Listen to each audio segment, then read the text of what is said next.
seen on a white boy was on a half Mexican white boy with the Mexican last name. This fool's name was Henry Gonsalves. And if you saw him, you would think he was a Southsider, but he would roll up and say, hey, I'm a white boy. What's up? I'm a Wood. This cat had the noose tatted around his neck. A broken noose around your neck means you got a life sentence. So Henry was doing a life sentence. He was covered in all the most political ink. He had the 2316 on him, which means white power. He had spider webs on each elbow. This just means you've done a long stretch. He was one of the older cats where other OGs from other races would roll up and they would automatically tell us, hey, you know who that dude is? And be like, yeah, he's told us some fucking stories. But then they would go into saying, hey, me and Henry opened up the Bay. We were at Solano. We've been at Salinas Valley. We've been at all these other pens. That's the cat right there. But he was super quiet about it. He was just burnt. He was over it. He didn't speak about shit. He was always on that black. Always on black. What do they call it? A calito, where they put the black in the spoon and they tilt back and they sniff that shit and they just start nodding out in the day room. So would pin that shit too, whatever. But anyways, all these cats, they're fucking slung back. They've done all the time. They've done all the crazy shit, but yet they're missing the growth that's to be had with doing time because they're always seeking these vices that are limiting their growth. They would have a chance to get out. This cat would tell me shit about technology he didn't even fucking know about on the street because he was just so delusional, wanting to live that life out there, but never could stay out. He had been busted since he was basically like early teens in YA and went all the way to life in the pen. This is a real shit. People get busted at a young age and do YA time and land all the way straight up to the pen. Another crazy tattoo that you'll see on white boys is PDS. That's Penile Death Squad. Penile ran the white boys and ran the back, ran everything for the AB, the Aryan Brotherhood. And Penile, it means public enemy number one. That's an Orange County gang. It started in Long Beach, started by Popeye. Everybody knows this shit. Everybody knows all these cats. So, I mean, when you get in the system, you're going to run into people. You're going to hear the stories. And these are the people, these are like the superheroes of the penitentiary. I never looked up to any of them because I saw the weakness in these motherfuckers. Because if you're continually having to use drugs, you ain't pushing the politics on yourself that you push on your people. It's bullshit. You can run one of two, you can lead people one of two ways. You can manipulate or you can inspire. I choose to inspire people. I even did in there, so I got a different type of love for my fellow people. Yeah, they hated me at first. Of course they hated me at first. Because they were used to that bitch-ass, easy-ass life. That ride-the-rack life. That eat honey buns when you want life. That fake-ass result life. That work-out half-ass shit life. I was always about pushing them to be their better self so that they actually could get out and live a fucking decent existence. Now other tats like 1904, that stands for SD. I've gone over this before, but we're going to keep going over it. 1503, that stands for OC. Now IE, the Inland Empire, they'll get I and E on their shoulders. These are the placement from different cars where they get their tattoos.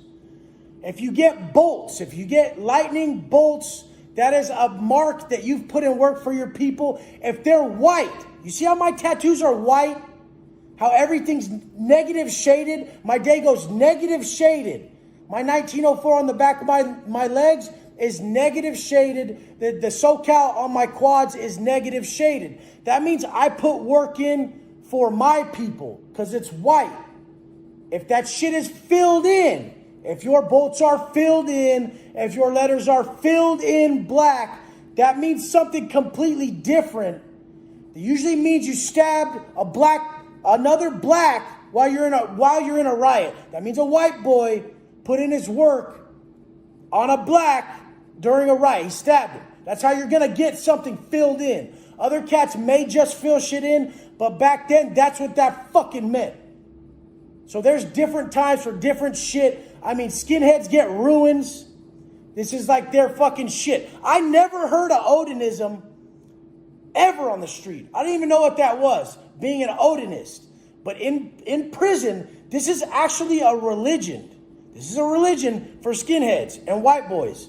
They go to Odinist meetings. They believe in like the god Odin and Thor and shit like that. I don't know. I didn't go to that shit. I didn't even seek religion in the pen. I just kind of taught myself a bunch of shit. And I really would just try to be the best guy I could be. To me, religion is doing good or doing bad. I mean, basically, I follow my conscience. I believe in the universe. Everything I speak about is a mixture of all religions. But Odinism really is a religion in the pen. And they go to these meetings. They do certain stuff. They get certain pendants and shit like that. So it's just a certain thing. But everybody knows a shamrock means AB. You won't see that on the line. On the line means the main line, GP. You won't see an AB, a brand member, someone branded up, someone made. You won't see them on the line. They may say they are, like that video I talked about way back when, about Bull, who said he was branded up, but he got smashed. That shit just don't exist. If you are a known brand member or affiliate, you're in the back, you're in the shoe permanently, because they know you're going to pull strings. They know you're going to run shit. The second a made motherfucker lands on a yard, shit changes. Even when I land on a yard, shit changes. I'm known in the system to be able to pull shit off. So when I show up, motherfuckers are just like, oh shit, shit's about to happen. And that's either good or bad. I was always drama in the pen because I wouldn't let motherfuckers break the rules, and I wouldn't let motherfuckers do shit that's putting us in a compromised position with the other races. I was always running a strict-ass program, and everywhere I went, anywhere you go, people are always trying to break and bend the rules. Why? Why do people try to break and bend the rules? Because it's easier. All these motherfuckers in the pen are used to living that easy-ass life. I saw that as bitch-ass shit. I just saw it as bitch-made. I knew sacrifice is what gets me anywhere. I fucking continually try to work out. Without the diet, the sacrifice, and the knowledge and applying this, I wouldn't get my results. And that's every area of life. Adversity is truly going to introduce a man to himself. And when he refuses to get his level up by meeting that wall and jumping it every fucking time, that's what's so good about burpees. That's the only thing good about burpees is that heart check. You're going to continually want to fucking quit. And the fact is, if you don't, you're going to get stronger just by the sole purpose of you hitting that wall and climbing it each time. Over years and years and years of the penitentiary, this is just what's created. You're going to continually hit that wall in a lockdown where you want to come to tears, where you want to fucking just freak out on a motherfucker and bang a motherfucker, where you want to just fucking blast that cop in his motherfucking neck with a piece, where you think about killing motherfuckers on the daily, where it's just fucking running your mind. You're getting so frustrated. But that's how you beat your anger, is you don't succumb to that shit. That is seen as bitch made when you're out of control in the pen. Motherfuckers have the utmost quality demeanor till they don't have to no more. So now we're always talking about how we earn shit, how it's fucking, how just how the system is built off putting in work. And all these fucking tattoos are only earned. They're only fucking earned. You can't just walk in and say, I'm going to be someone and look like someone. I look this fucking way because I lived a fucking certain way in there. Don't let these motherfuckers come out with their shot out ass telling you they run some shit that ain't the fucking facts. It's not how it fucking works. Nobody respects a motherfucker in there who ain't pulling shit off at a high level.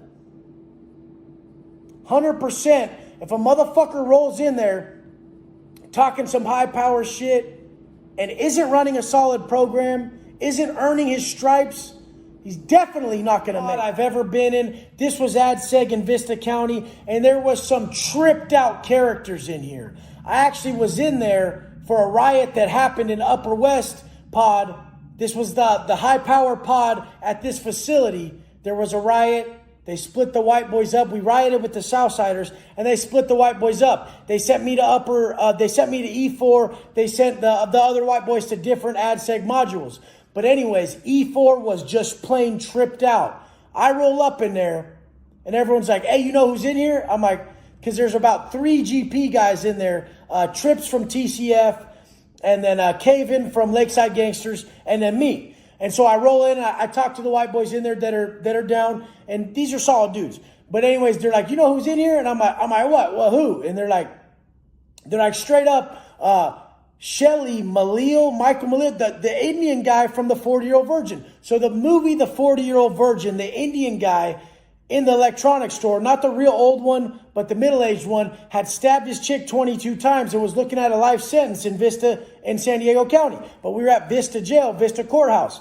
And he ended up getting the life sentence, but they overturned it later. This is what people don't get.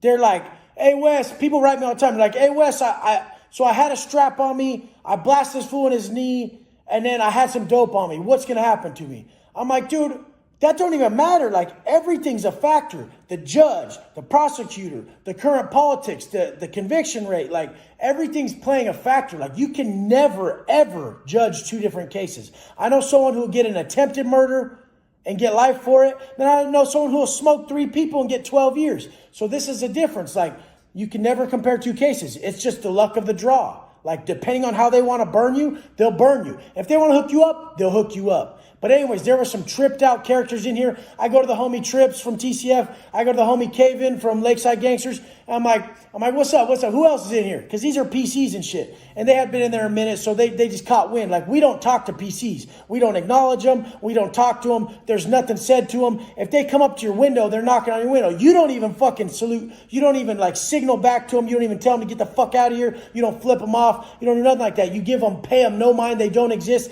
until you can stab them, until you can take off on them. That's how we deal with PCs in my county, in the pen, as a GP inmate in Cali prison. So anyways, the homie Cave-In, he goes, hey, guess who else is in here?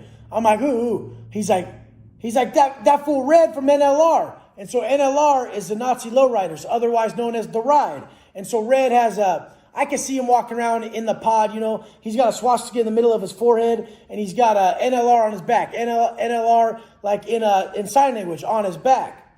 And NLR's not good. They're in the back because they're no longer able to be GP because the brand, Aryan Brother, took them off the line. They ain't GP no more. They're no longer. They're green lighted. They're done. So anyways, this is 2 individuals that were just a trip to be in the pod with. So Shelly Malil from the 40-Year-Old Virgin, who got a life sentence, and then Red from NLR, which was a high-ranking NLR dude from Dago that everybody knew about. And these cats had since rolled it up, but you'll see them in passing because they're PCs, but they're in the back. And when you go to the back, you see PCs, you see people, and this is just how it is. In county jail, if you go to the back, or even in the pen, if you go to the back, if they haven't moved them out yet, they're going to be around you. You just never fuck with them. They're always going to try to fuck with you, but you don't fuck with them. That's just how it works. So another cat that was there was this kid who shot a cop in my area. So this kid who shot a cop in the area, he wasn't a PC, he was GP, but he asked for a shot. He asked for a shot of coffee. So someone's fished him a shot of coffee, and when he got that shot of coffee, he just starts wilding out in the cell. He was 17 and killed a cop. 17, killed a cop, got a life sentence. I think they gave him 2 life sentences or something. He killed a cop, straight up, killed him.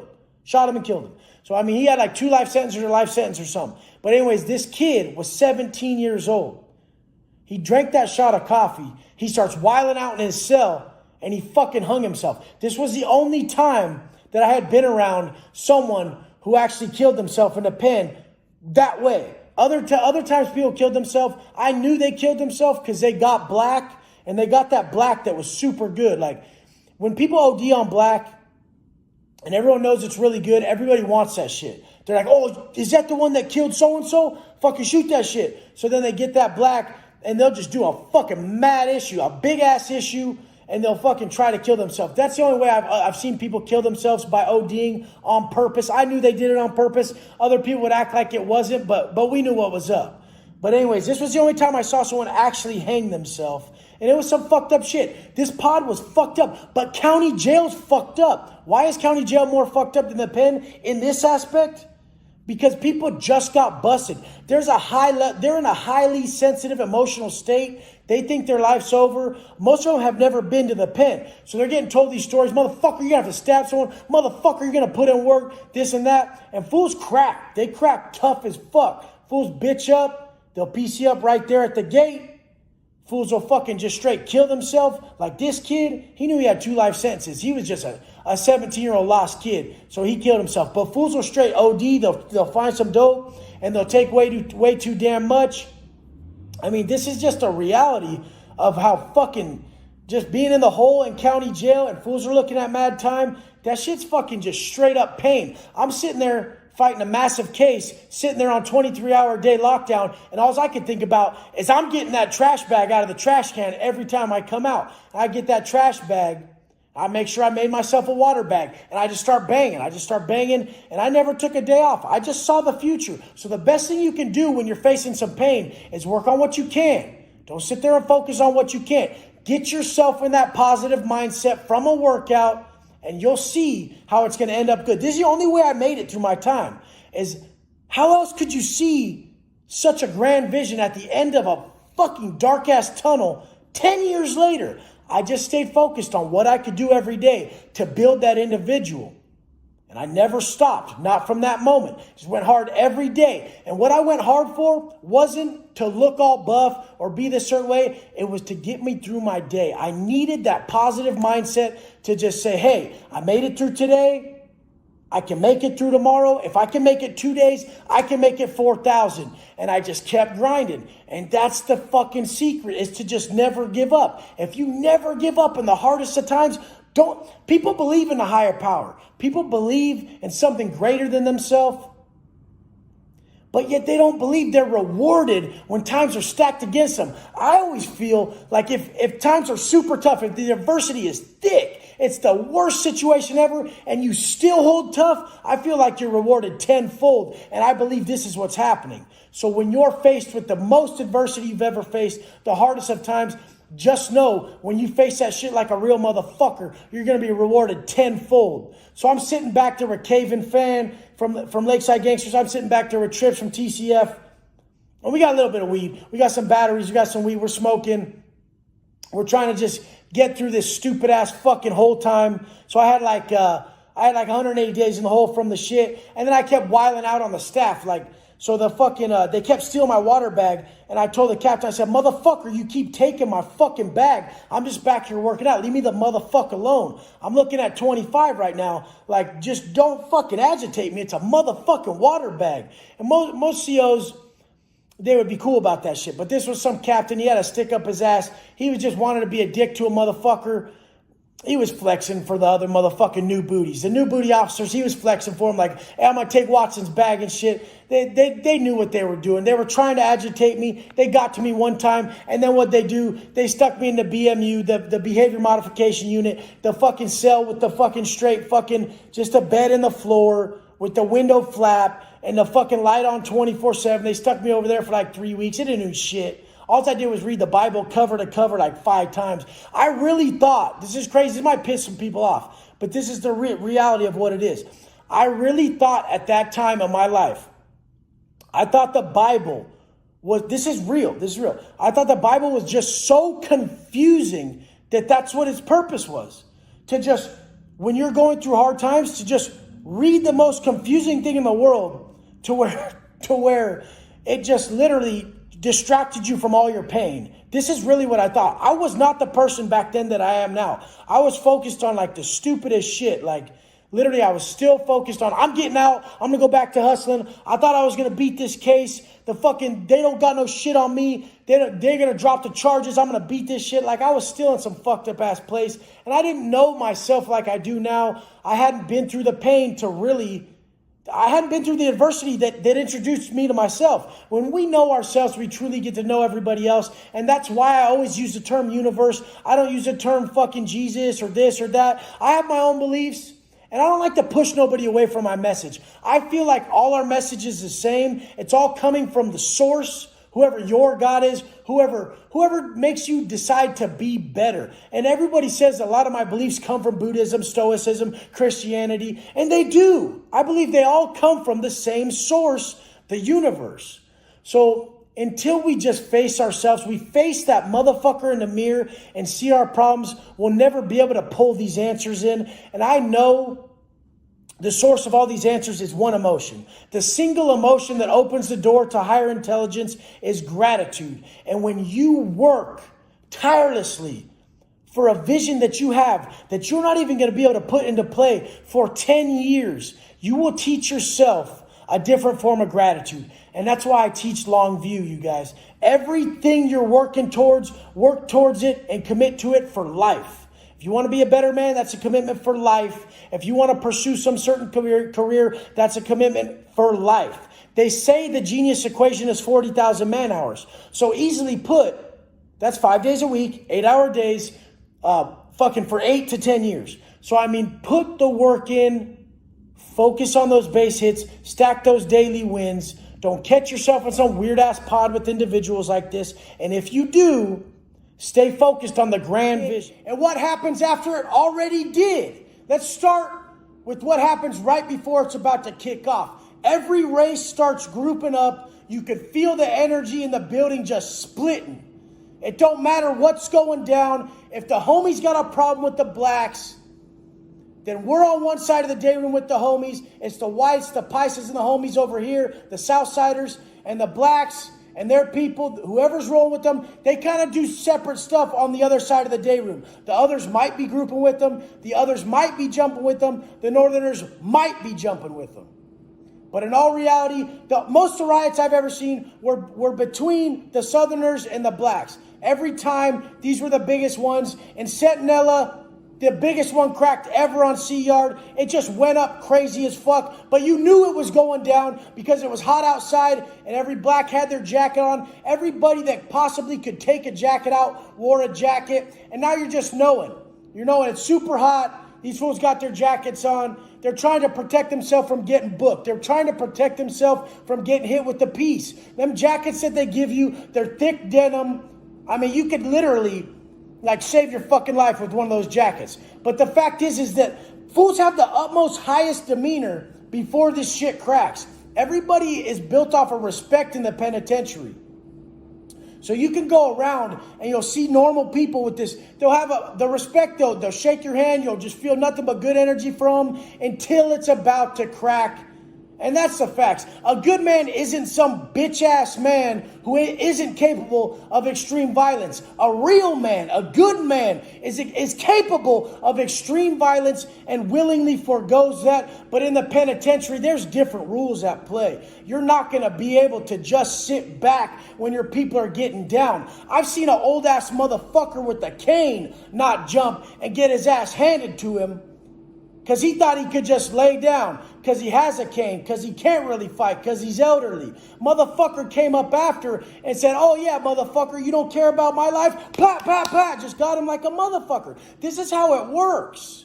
You know how fucking heated I am if I see one of my people throw a few fucking weak-ass blows and lay that shit down like a bitch because the cops started spraying? I'm going to come up and tee off on that motherfucker the first chance I get. The second they let us back out, I'm going to break that fool's face in. Because I don't fucking deal with that shit. I'm going to throw everything I can into everything I do. Because I always tell you the way we do anything is the way we do everything. If you set yourself up to be a bitch in this life, you'll be a bitch across a motherfucking board. The fact is there's always riots in the pen between a bunch of shit. Bloods and Crips riot against each other all the fucking time. Most of the time, most of shit kicks off with the homies and the blacks. And what happens is we go on lockdown for a long-ass motherfucking time. They can't let nobody out. They can't let you out. They know you guys have orders on site to fucking kill each other. I have orders to roll with the homies, the Southsiders. If I see a black and I'm going to medical, I have to take off on that motherfucker. So when we're on lockdown after a riot, they'll hold you on lockdown for 6 months. They'll hold you on lockdown for a year. They'll hold you on lockdown for fucking 18 months. They'll hold you on lockdown until what's called the MAC members. There's these people called MAC members. So the head member of the Southsiders, the head member of the whites, and the head member of the blacks, the head member of every race will get together and they'll come up with a compromise. Like, hey, is everything good? Are we going to kick it off or not? And the fact is sometimes people just say it's good.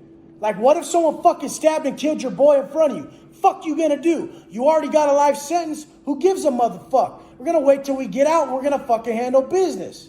This is how it is.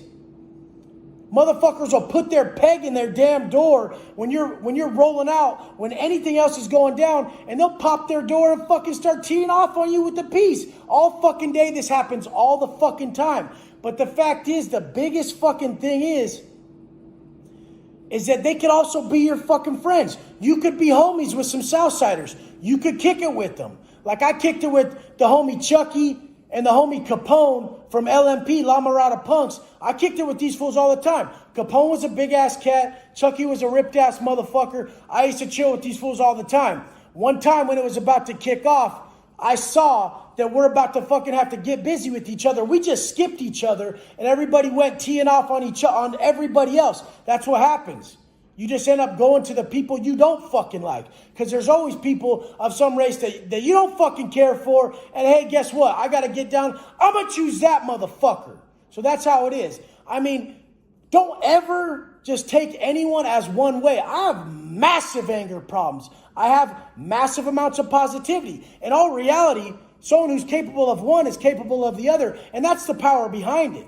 It don't mean shit for me to overtake my anger problems if I don't fucking have any. So that's why it means more. Everything is about how much it means to you and what it fucking truly is. So what happens when you're on a year-long lockdown? When you're in a penitentiary and you're in Cali, and you're on a year-long lockdown, what happens? They start letting the OGs out first. This is what's called a lift plan. So they do a lift plan. So they start letting out the 50 year and up of each race. So they let out the OG blacks, the OG whites, and the OG homies. Sometimes it'll kick right then. These fools will just get them up right then. Just boom, it'll blow up. Sometimes they'll just fucking program and we'll slowly wait till more and more people come out. Then we'll kick it the fuck off again. Like, there ain't no fucking rules. People don't understand. On these lockdowns, you don't even want to come out. I'll be on lockdown for so damn long. I come out in the day room, and I'm like, fuck this shit. Let me go back in my cell within like 10 minutes, because it's just bullshit. You're just like, what? I'm in another room now? So I came out of that room to come into another room. This is what people don't get. You ain't ready for that shit. I wasn't ready for it. The people who are fucking living it right now aren't even ready for it. They're sick of it. It's the worst fucking existence known to man. You're sitting on lockdown. You want to get out to your family. But yet all these wrecks, all these fools these baby boys who can't keep their shit under control because they need to use dope to deal with their fucking problems are getting you in trouble. And all you want to do is get out to your family. But you can't. Because Joe dirtbag dope fiend has to get high and to fucking avoid all his pain, but yet he's blasted and he's super tough. That's what I get so tripped the fuck out about, is the definition of hard. So I came out to change definitions. I'm out here to change definitions of what's really hard. What's really hard is to truly get your fucking results and not bitch about it. What's really hard is to not use dope when you feel like it. When you feel like escaping life, don't fucking use dope. Don't fucking drink so that you actually level up. You know how close you were to pulling off your goals before you bitched out? You know how close you were to leveling up and not needing that alcohol, not needing those drugs when you fucking shot up or when you drank? You were this fucking close. How do I know? Because I sat in the motherfucking cell and I wanted to use. I wanted to escape that horrible fucking reality. And I was forced not to. And guess what? I grew the fuck out of it. I'm so passionate about this shit because I know what you guys can do. I know what you guys can do. I know what you're capable of. And fucking running a train on your family's fucking feelings is not what anybody's meant to do in this life. Regardless of the system where you're fucking born or whatever cards you're dealt, you can fucking choose to make your life the best possible, and everybody has the same fucking situation if we really look at it. You're breathing, you're healthy, and you get to fucking go out and make some motherfucking moves with your motherfucking 24 hours. Let's see what the fuck you can do. Because I said in a post the other day, they wouldn't hire me at McDonald's, and guess what? I tried to get a few jobs when I got out. I think I tried to get a job at GNC or something while I was doing some online training. They fucking didn't even call me back. They're like, oh, what? Robbery? Oh, what? A massive GBI with a deadly weapon? Yeah, fucking right, this dude's working here. This is the reality of it. Why do you think people fucking tap out? Why do you think? These are fucking weak. If you want to tap out, just know that everybody's looking at you like you're a bitch. This is a reality of life. I don't give a fuck. I know what a motherfucker wants. If you got one motherfucking tattoo and I saw you do one motherfucking push-up, I know you don't want those titties. I know you don't want to look like that. I know it. If I've heard you say you regret drinking or using drugs one motherfucking time, I know what you want to be. What the fuck's holding you back? This is a reality of this shit. I'm going to keep saying that something is a reality of it because I walk around and I know people are satisfied with their reality and they're fully in motherfucking control. Your actions and your thoughts are dictating your state, and you think you're going to stay around there, that maybe your people are going to come see you. You got to stretch ahead of you. Well, guess what? I've been in Arizona and saw inmates from Hawaii on the yard next to me. I've been in Oklahoma and seen inmates from Oregon on the yard next to me. You're not definitely going to stay in your area, even if you're a state inmate. These corporate-owned prisons, these privately-owned prisons, they will ship you around like cattle. You will have to just be... Your new family is going to be made in the penitentiary. They know there's gangs. They know the politics. And they know your new sign-up, your new fam is going to be these people. You ain't going to see your people. You think your people are really going to fly all the way out to Oklahoma to see you? You know how many people had visits when I was out there?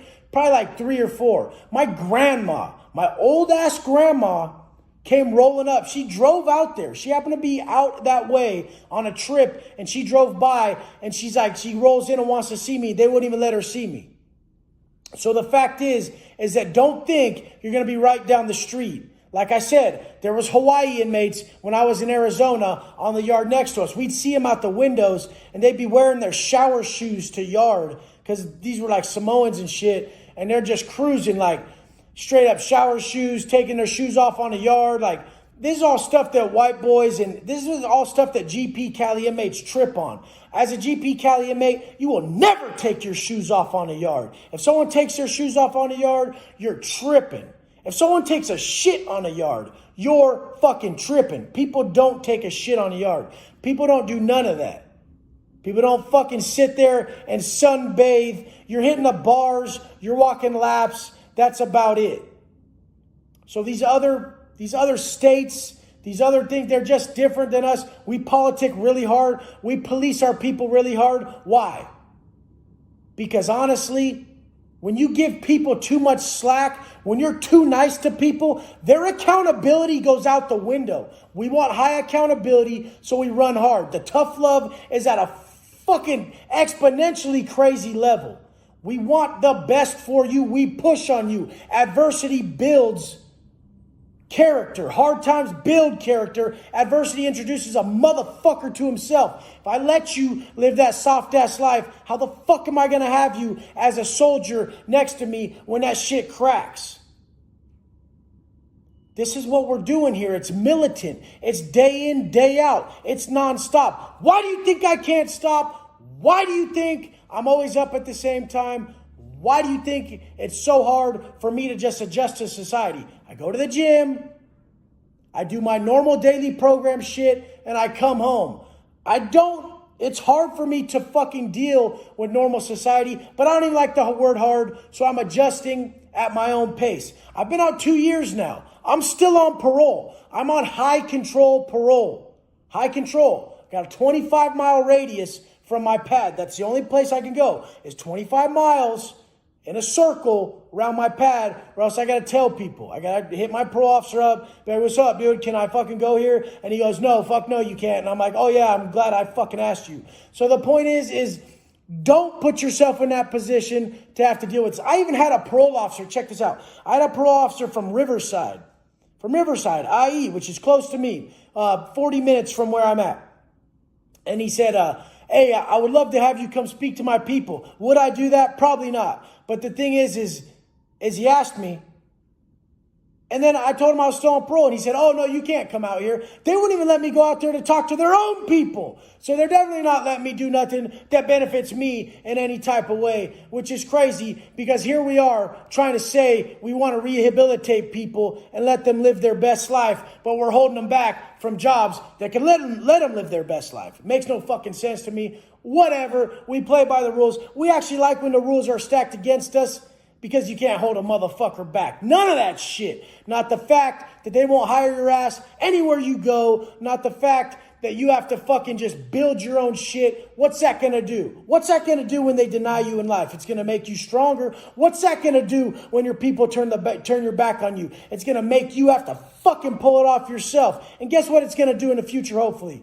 It's going to make you not do that to other people. Don't be that bitch-ass motherfucker that continues a cycle. We're going to break the cycle. I'm breaking all the cycles. I'm not going to be that fucking motherfucker I used to be. I'm not going to put that energy on my people and my family. I fucking notice it. I'm in control of it. I'm changing it. Is it easy? No. Is anything worth doing in this life easy? Fuck no. All the best shit. How big of a fool would I be if I didn't notice that all the best shit that ever happened to me seemed impossible at first? So guess what? Dream so big, grab those impossible thoughts that you never thought you could pull off and just work on them day by day. We're going to hit those base hits. We're going to stack those W's from morning to night until they lead up to the biggest places. We don't even question. We don't even get into that. It's just a fact that if you conduct yourself in a prideful manner, you can make your day every day. And if you conduct yourself in a prideful manner, hitting off all these steps that you had in place for you, guess what you build? More confidence. And guess what? When you have more confidence, you're not even fucking swayed by the next motherfucker who's trying to tell you you can't pull something off. Like I said in an interview the other day, I don't even care if Donald Trump told me I'm not going to be a great businessman. I'm not going to do this and that. I've already stacked so many W's that day by the time I talked to him that I don't give a fuck. It's going in one ear out the other. Motherfucker can't tell me shit. Soft ass, baby ass boys out here. I feel like I want a shark on them, but I just got to help them. I got to help them. Because if I create people I respect around me, then I can live a good life. So all the motherfuckers on my team, all the motherfuckers who hit me for roll call, everybody who's down with this GP channel, I'm creating the people I admire, the people I can respect so I can live out here. I need to be able to live out here. Is it about me? Fuck no. Look what's happening. As a byproduct, by being a solid individual, what do? You create other solid individuals. So guess what? If that's what you want in your family, if you want loving, solid, respectable, consistent, loyal people around you, guess what the fuck you have to be? I get sick of this shit with these motherfuckers who ain't personifying the teaching and they're trying to pass on something they're not. I told a dude the other day, he said, Wes, I got my 17-year-old nephew. He ain't listening to me. I said, I wouldn't listen to you either. And he was like shocked because he thought I was going to tell him some fruitcake motherfucking cupcake answer. I'm not going to fucking do that. I'm going to tell you the real fucking answer. And the real fucking answer is he ain't going to listen to you. He don't want to be like you. I don't even see much to admire in you. And this is the facts. This is what hurts motherfuckers' feelings. There was a chance when you woke up to create something that you liked and you chose not to, motherfucker. What makes you think that motherfucker's going to listen to you? He don't want to be like you. I don't want to be like you. Does everyone have to want to be like me? Fuck no. But like I've said before, like I've said again, if a motherfucker woke up in the morning and their conscience told him, hey, don't have that third cheeseburger today, fat fuck. Hey, pump your brakes on them fries and them fucking shakes and shit, fool. Like, create someone that you're proud of. The only thing, the sole purpose of life, easily summed up. This is it. Create someone you're proud of just to give it away. And can it be done in this manner? Fuck yeah, it can. This is man shit. This is man. I looked up to my dad because he was a hard-ass man. I wouldn't have looked up to him if he was some soft-ass motherfucker. You could be a hard man and be kind as fuck. Be stern with self and kind to others. This is what I aspire to be, not what you're seeing here, someone who's overly intense. This is just my way of getting through my passion to you that I want the best for you. But in all reality, hard as fuck in the gym, hard as fuck physically, with the most heart in the world towards everybody you love, and as much patience as possible to every stranger you come across. Be the best motherfucker you can be today. Riots. What happens right before it's about to kick, and what happens after it already did. Let's start with what happens right before it's about to kick off. Every race starts grouping up. You can feel the energy in the building just splitting. It don't matter what's going down. If the homies got a problem with the blacks, then we're on one side of the day room with the homies. It's the whites, the Pisces, and the homies over here, the Southsiders, and the blacks and their people, whoever's rolling with them, they kind of do separate stuff on the other side of the day room. The others might be grouping with them. The others might be jumping with them. The Northerners might be jumping with them. But in all reality, most of the riots I've ever seen were between the Southerners and the blacks. Every time, these were the biggest ones. In Centinela, the biggest one cracked ever on Sea Yard. It just went up crazy as fuck. But you knew it was going down because it was hot outside and every black had their jacket on. Everybody that possibly could take a jacket out wore a jacket. And now you're just knowing. You're knowing it's super hot. These fools got their jackets on. They're trying to protect themselves from getting booked. They're trying to protect themselves from getting hit with the piece. Them jackets that they give you, they're thick denim. I mean, you could literally save your fucking life with one of those jackets. But the fact is that fools have the utmost highest demeanor before this shit cracks. Everybody is built off of respect in the penitentiary. So you can go around and you'll see normal people with this. They'll have the respect, though. They'll shake your hand. You'll just feel nothing but good energy from them until it's about to crack. And that's the facts. A good man isn't some bitch-ass man who isn't capable of extreme violence. A real man, a good man, is capable of extreme violence and willingly forgoes that. But in the penitentiary, there's different rules at play. You're not going to be able to just sit back when your people are getting down. I've seen an old-ass motherfucker with a cane not jump and get his ass handed to him because he thought he could just lay down, because he has a cane, because he can't really fight, because he's elderly. Motherfucker came up after and said, "Oh yeah, motherfucker, you don't care about my life?" Pat, pat, pat, just got him like a motherfucker. This is how it works. You know how fucking heated I am if I see one of my people throw a few fucking weak-ass blows and lay that shit down like a bitch because the cops started spraying? I'm going to come up and tee off on that motherfucker the first chance I get. The second they let us back out, I'm going to break that fool's face in. Because I don't fucking deal with that shit. I'm going to throw everything I can into everything I do. Because I always tell you, the way we do anything is the way we do everything. If you set yourself up to be a bitch in this life, you'll be a bitch across a motherfucking board.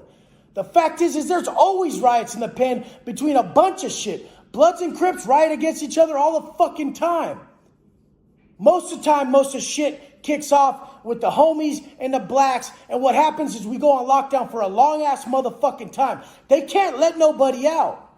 They can't let you out. They know you guys have orders on site to fucking kill each other. I have orders to roll with the homies, the Southsiders. If I see a black and I'm going to medical, I have to take off on that motherfucker.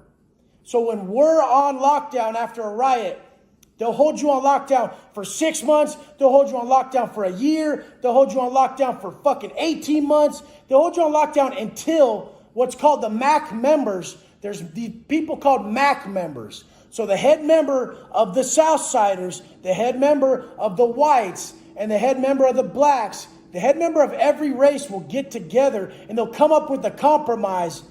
Like, hey, is everything good? Are we going to kick it off or not? And the fact is sometimes people just say it's good. Like, what if someone fucking stabbed and killed your boy in front of you? Fuck you gonna do? You already got a life sentence. Who gives a motherfuck? We're gonna wait till we get out and we're gonna fucking handle business. This is how it is. Motherfuckers will put their peg in their damn door when you're rolling out, when anything else is going down, and they'll pop their door and fucking start teeing off on you with the piece. All fucking day this happens all the fucking time. But the fact is, the biggest fucking thing is that they could also be your fucking friends. You could be homies with some Southsiders. You could kick it with them. Like I kicked it with the homie Chucky and the homie Capone from LMP, La Mirada Punks. I kicked it with these fools all the time. Capone was a big-ass cat. Chucky was a ripped-ass motherfucker. I used to chill with these fools all the time. One time when it was about to kick off, I saw that we're about to fucking have to get busy with each other. We just skipped each other, and everybody went teeing off on everybody else. That's what happens. You just end up going to the people you don't fucking like. Because there's always people of some race that you don't fucking care for. And hey, guess what? I got to get down. I'm going to choose that motherfucker. So that's how it is. I mean, don't ever just take anyone as one way. I have massive anger problems. I have massive amounts of positivity. In all reality, someone who's capable of one is capable of the other. And that's the power behind it. It don't mean shit for me to overtake my anger problems if I don't fucking have any. So that's why it means more. Everything is about how much it means to you and what it fucking truly is. So what happens when you're on a year-long lockdown? When you're in a penitentiary and you're in Cali, and you're on a year-long lockdown, what happens? They start letting the OGs out first. This is what's called a lift plan. So they do a lift plan. So they start letting out the 50 year and up of each race. So they let out the OG blacks, the OG whites, and the OG homies. Sometimes it'll kick right then. These fools will just get them up right then. Just boom, it'll blow up. Sometimes they'll just fucking program and we'll slowly wait till more and more people come out. Then we'll kick it the fuck off again. Like, there ain't no fucking rules. People don't understand. On these lockdowns, you don't even want to come out. I'll be on lockdown for so damn long. I come out in the day room, and I'm like, fuck this shit. Let me go back in my cell within like 10 minutes because it's just bullshit. You're just like, what? I'm in another room now? So I came out of that room to come into another room. This is what people don't get. You ain't ready for that shit. I wasn't ready for it. The people who are fucking living it right now aren't even ready for it. They're sick of it. It's the worst fucking existence known to man. You're sitting on lockdown. You want to get out to your family. But yet all these wrecks, all these fools these baby boys who can't keep their shit under control because they need to use dope to deal with their fucking problems are getting you in trouble. And all you want to do is get out to your family. But you can't. Because Joe dirtbag dope fiend has to get high and to fucking avoid all his pain. But yet he's blasted and he's super tough. That's what I get so tripped the fuck out about, is the definition of hard. So I came out to change definitions. I'm out here to change definitions of what's really hard. What's really hard is to truly get your fucking results and not bitch about it. What's really hard is to not use dope when you feel like it. When you feel like escaping life, don't fucking use dope. Don't fucking drink so that you actually level up. You know how close you were to pulling off your goals before you bitched out? You know how close you were to leveling up and not needing that alcohol, not needing those drugs when you fucking shot up or when you drank? You were this fucking close. How do I know? Because I sat in the motherfucking cell and I wanted to use. I wanted to escape that horrible fucking reality. And I was forced not to. And guess what? I grew the fuck out of it. I'm so passionate about this shit because I know what you guys can do. I know what you guys can do. I know what you're capable of. And fucking running a train on your family's fucking feelings is not what anybody's meant to do in this life. Regardless of the system where you're fucking born or whatever cards you're dealt, you can fucking choose to make your life the best possible, and everybody has the same fucking situation if we really look at it. You're breathing, you're healthy, and you get to fucking go out and make some motherfucking moves with your motherfucking 24 hours. Let's see what the fuck you can do. Because I said in a post the other day, they wouldn't hire me at McDonald's, and guess what? I tried to get a few jobs when I got out. I think I tried to get a job at GNC or something while I was doing some online training. They fucking didn't even call me back. They're like, oh, what? Robbery? Oh, what? A massive GBI with a deadly weapon? Yeah, fucking right, this dude's working here. This is the reality of it. Why do you think people fucking tap out? Why do you think? Because they're fucking weak. If you want to tap out, just know that everybody's looking at you like you're a bitch. This is the reality of life.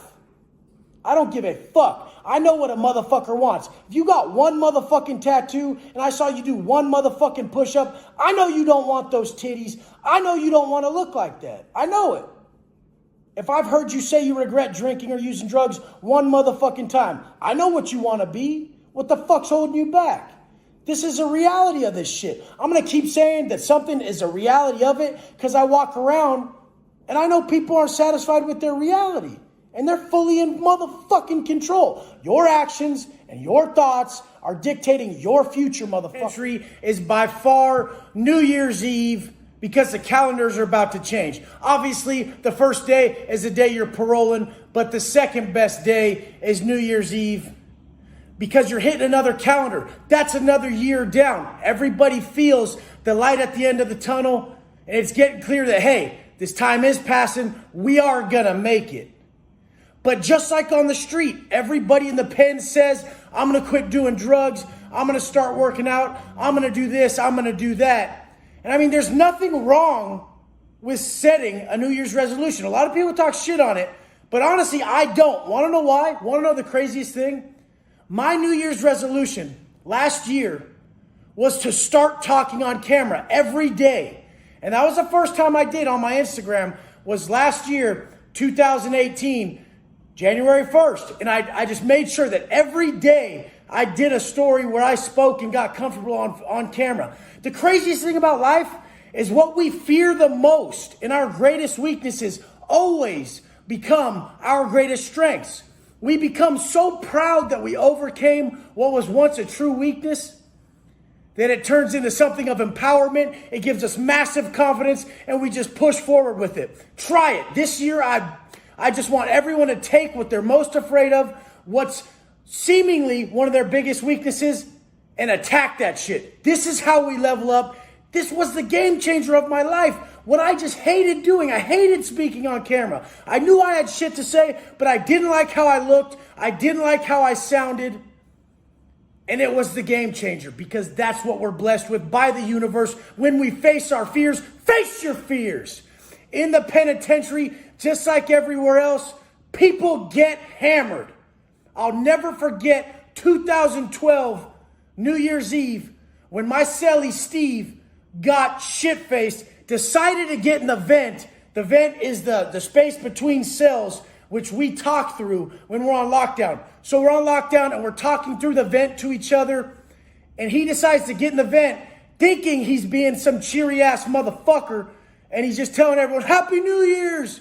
The next morning, the word came down from up top and it was, hey Wes, handle that shit. Handle that shit. So I knew what time it was. And I called him over. I said, hey, big dog, come here real quick. He knew what was up. He knew he fucked up. And when he came over, it was, just laid him out.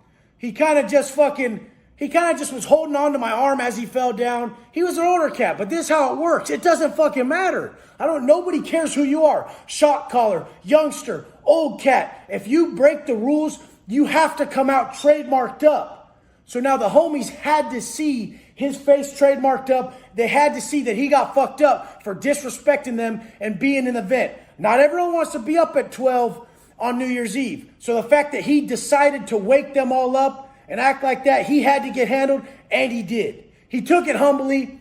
But the thing was, next year, he did the same shit. These motherfuckers don't learn. Just like out here, people don't learn.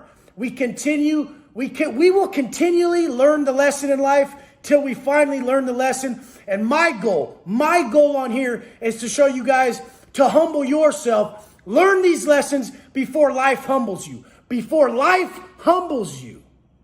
In the pen, we make Pruno, we make White Lightning, fools get hammered.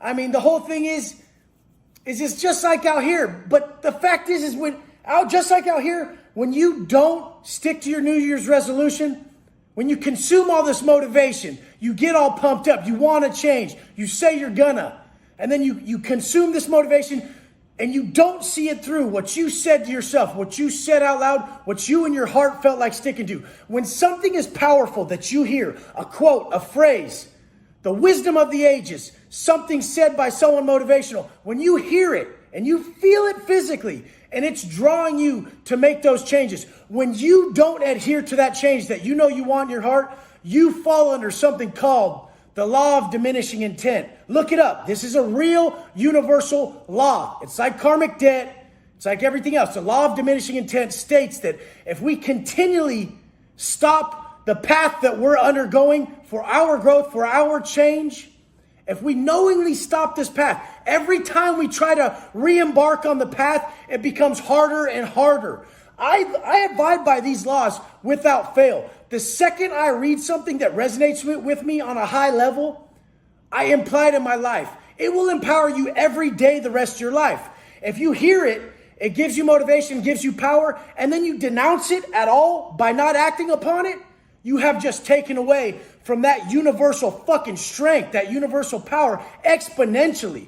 People have like this weird belief that these superficial things of life give them power, but they know everything spiritual, everything universal, everything we feel from within is where our true power lies. So do not say you're going to do something and not follow it through. That takes away the power of your word. When your word is diminished, your character is diminished, the respect for you from other individuals is diminished.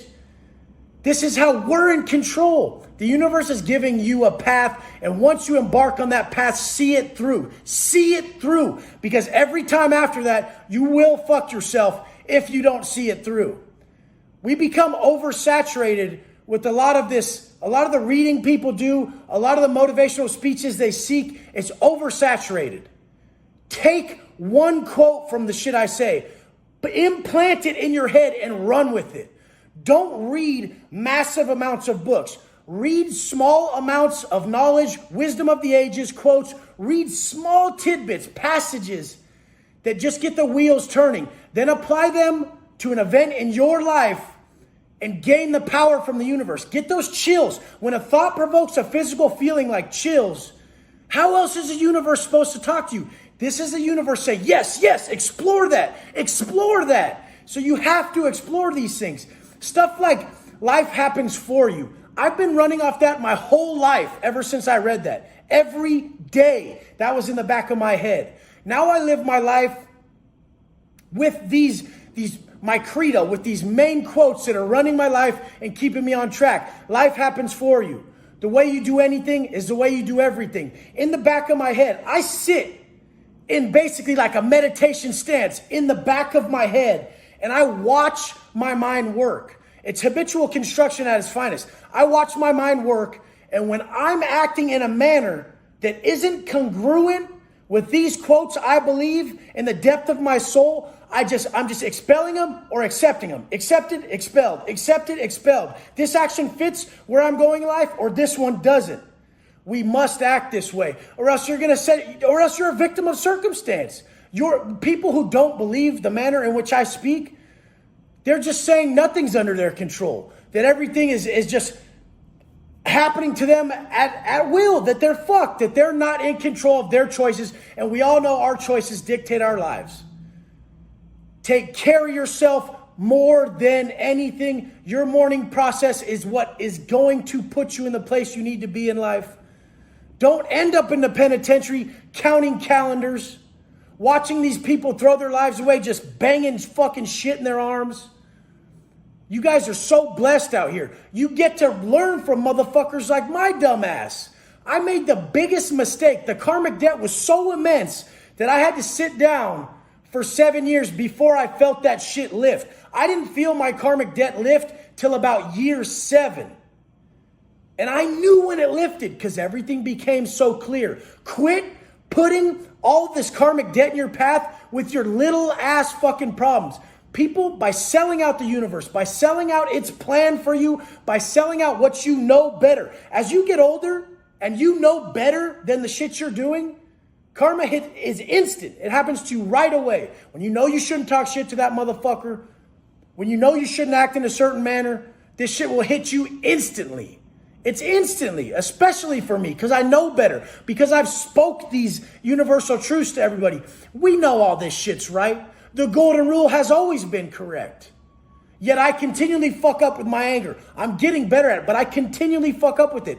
That is the only thing that throws karmic debt in my path. That is the only thing that throws me just out of whack. That's the only thing that fucks up my positive mindset, is when I act that way. We are only punished in this life when we willingly give our character away, when we willingly fault in our character that we know we need to possess. That is the only time we willingly give up our life. If we never break character, lifetime, anything, all the above can never be taken from us. Definitely known for having the hardest yards in the country. The hardest prison yards by far. One of the hardest yards that I've been on was Sentinella. This was C yard. It was a level 4 yard. Level 4 yards have the most politics. They're the most militant. And they're going to crush you if you ain't ready to put your life on the line. Your hand is going to stay raised 24/7. There's crazy ass rules, crazy politics at a yard like Sentinella, a 4 yard. This is a yard where it's mandatory that every white boy has a piece in his cell. Every white boy will have a piece in his cell. And if you're the new booty, you're going to be holding it. You have to put your work in. This is how the system is ran. There is no fucking ifs, ands, or buts about it. This is a dictatorship. It's not a democracy. I almost wish everybody had to spend some time in prison so that they could learn that some shit in life has to be non-negotiable. Then they could transfer it out here to the streets. Because everybody's negotiating with their inner bitch too damn much. And in the pen, there's going to be no negotiations when it comes to your workout, your wake up time, and whether or not you jump with your people. And out here, jumping with your people could mean, motherfucker, you hold your word no matter what the fuck you feel like doing. These are the key steps to becoming a fucking man. The workouts are mandatory. There's pieces stashed on the yard. A soft check on a 4 yard like Sentinella is a 3-inch stab wound. They'll actually have a piece made for the soft check that's only going to get you about that far. And guess what? Your cellie's going to fucking hand out the punishment. This is a soft check. A fucking getting full on checked and removed is murder, or you get booked 100 fucking times and they drag you out in a stretcher. This can be something as simple as disobeying a direct order from your people or drug debts. It's mainly drug debts. This is the problem with these yards. These supposed hard motherfuckers that are soft as shit when it comes to their drug habit. This is what made me sick about the politics in prison. A motherfucker who's too weak to run in the politics he's pushing on the next man. These are the flaws I saw. Like I've said before, it's a dictatorship. It ain't a democracy. So everybody is running to catch that extra dollar for the man above him. And if the man above you's a dope fiend, guess what? You're going to fucking mule that dope in your fucking ass and hold that shit for your people. If it's got to go down, that's how it's working. If that piece has to get stashed, like I've said before, when the cops hit your house, when the goon squad comes and hits your house, you're putting that piece up your ass. You're putting whatever the fuck you got, you're stashing it. That's the only way they're going to let you live it down is if you stash it in the stash box. If you gangster that shit. That's the only way your people are going to accept it. If you just get rolled with that piece and it's out, the rule is you have to use it before you get caught with it. Now here's the fucking crazy part. People are saying, I'm not putting a piece up my ass. Well, would you rather fucking use it on the cop and never get out? You're left with no fucking choices. Literally, the second you hit the yard on a 4 yard, if you're even walking against traffic, meaning everybody on the yard is going in a clockwise fashion, walking the yard. If you walk counterclockwise, even to hit the bathroom, hit the shitters over here, take a piss, and you walk against traffic, the gunner is already on you. He's already on you like, boom, what's up, Watson? I'm on you, what's up? And he's already drawn down on you.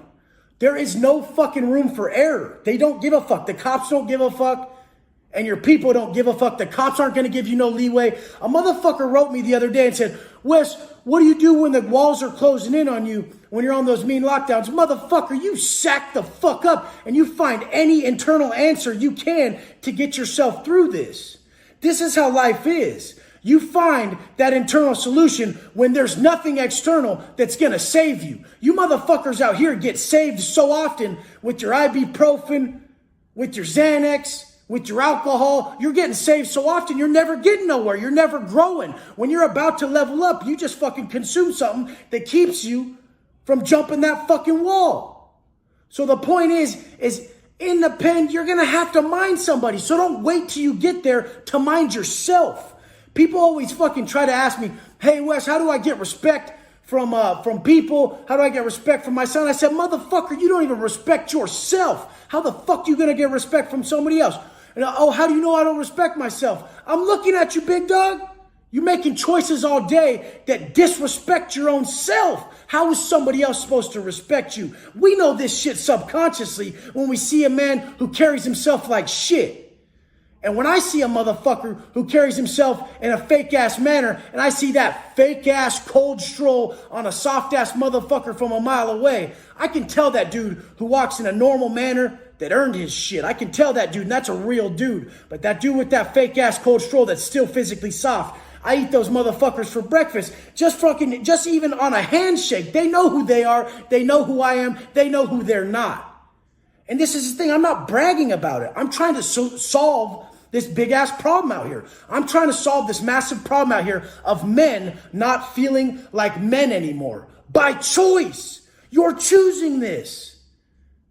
I'm going to be honest with you. Out here a couple times, I felt disrespected. And then I stood back and I said, motherfucker, Wes, how can you feel disrespected by someone you have no respect for? I don't respect someone who doesn't earn their confidence, their appreciation for self, and their love for self in the correct manner. I can tell when someone does. I don't see a ripped individual when they're ripped. I see someone with discipline. I see someone with vision. I see someone with drive. I see someone with dedication. I see the principles that built that because I know what it takes to build that. Now get yourself on a 4-yard, and this is the exact same shit that's going to bring you to the top. Because motherfuckers, they know Joe Dope Fiend's out the door. They know the second he don't pay that next dope debt, the second his mommy can't pay for that paper he got, they know he's getting booked and he's gone or he's rolling it up. So they look to the people like myself who run a solid program and don't use dope.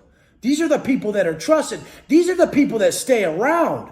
The other motherfuckers are here today, gone tomorrow.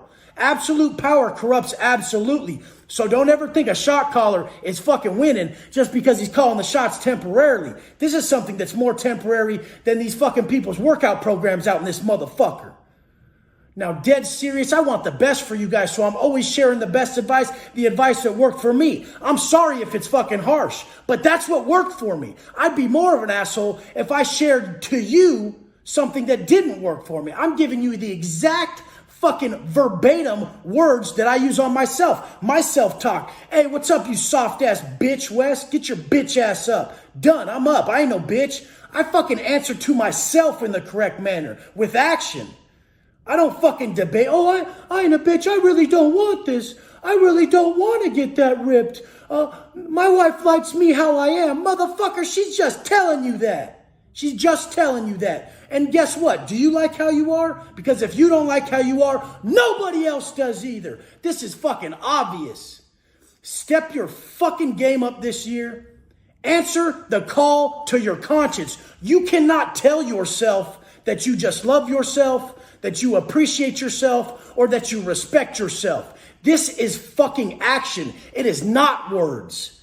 It's self-talk backed up with action. It's fucking auto-suggestion plus self-talk mixed with integrity so that we get the work done and we actually know we're not lying to ourselves. It's worse when you try to tell yourself something that you know you're not doing. If you try to tell yourself you love yourself, but the actions aren't there to back it up, the self-investment isn't there to back it the fuck up. This is the shit you learn in the pen because you look around and you're looking for something that identifies with you. You're looking for someone you can respect. You're looking for some real shit because everybody around there's got a needle hanging out their arms. And someone like myself don't respect that shit. So I'm looking. And over time, I found a few motherfuckers that could cross that leg in the day room and fucking read like a motherfucker and not be shook by nothing. They were gathering knowledge. They were gathering wisdom. They had a plan. Every day they worked out because they built themselves. They knew that those wins determined how they felt that day. And when they learned how to master that day, they could master the next fucking day. And once you get into that rhythm, it's harder not to be your best.